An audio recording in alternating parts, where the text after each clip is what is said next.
Hi, good evening, and thank you for coming back and joining us again today for the second reading in our 52 days of prayers. Hope you enjoyed yesterday's, where we talked about Abraham and him standing in the gap between the people of Sodom and God. I wonder, did you go away and pray for the people of your town and stand in the gap between the people of your town and God? If you did, let me know how you got on. I would love to know. Please put something in the comments. So today we're still staying in Genesis, and you will have read about the story, a portion of the story of Jacob. Well, Jacob is the son of Isaac, the son of Abraham. So he's Abraham's grandson. And Jacob has just pretended to be his older twin brother Esau in order to get the special ceremonial blessing that's reserved for a father to give his firstborn son.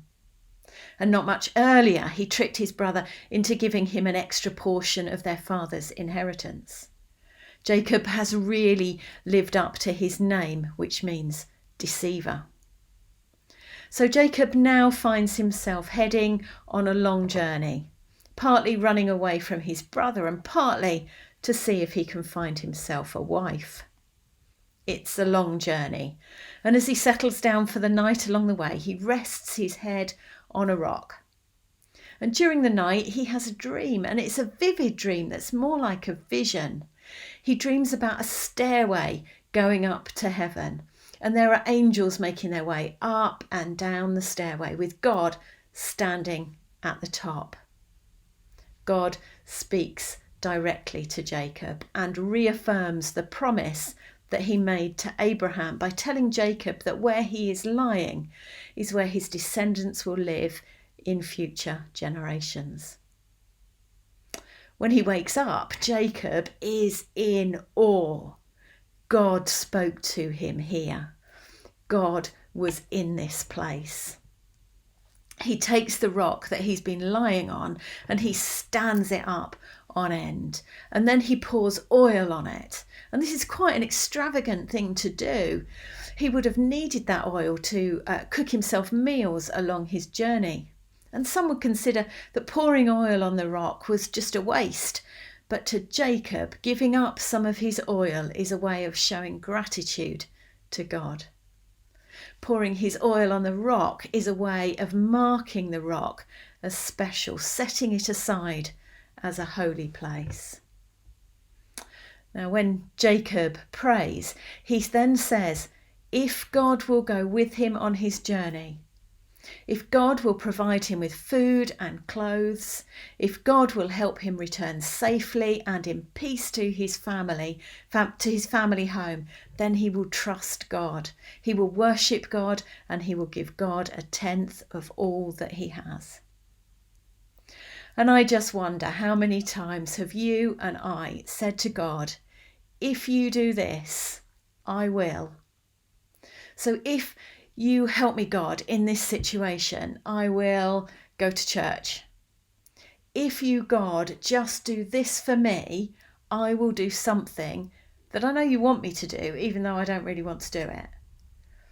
And it seems to me that this is what Jacob is saying to God. If you do this for me, I will do this for you.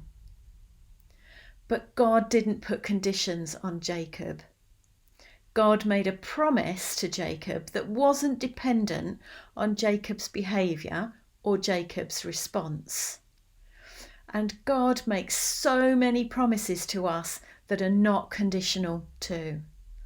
He tells us that he loves us, not because of what we have done or how we've behaved, but simply because he wants to know us and us to know him. He promises to always be with us. He promises that there isn't a single prayer of ours that goes unheard. He promises that he has an awesome plan for our lives.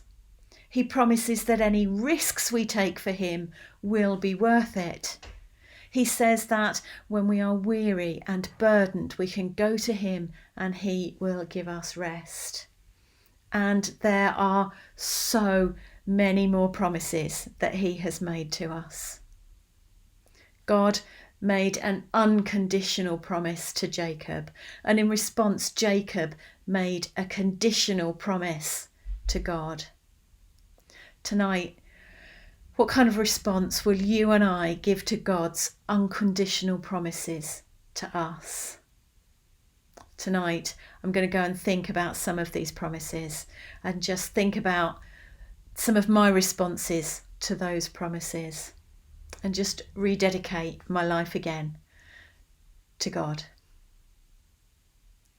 Now, tomorrow is a reflection day. So we've set some time aside for you to be able to reflect in your own time. So tomorrow you might want to look at some of these prayers again, the two that we've already read. Maybe do some reading around the passages that we've read so that you can get a better understanding of it. Or maybe you just want to recap and just rethink about something that you've read or something that you've not understood, and just think on that a little bit more deeply.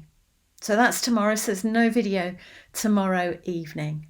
And unfortunately this week there's no video on Monday evening either. So we'll be back again on Tuesday, and I look forward to seeing you then.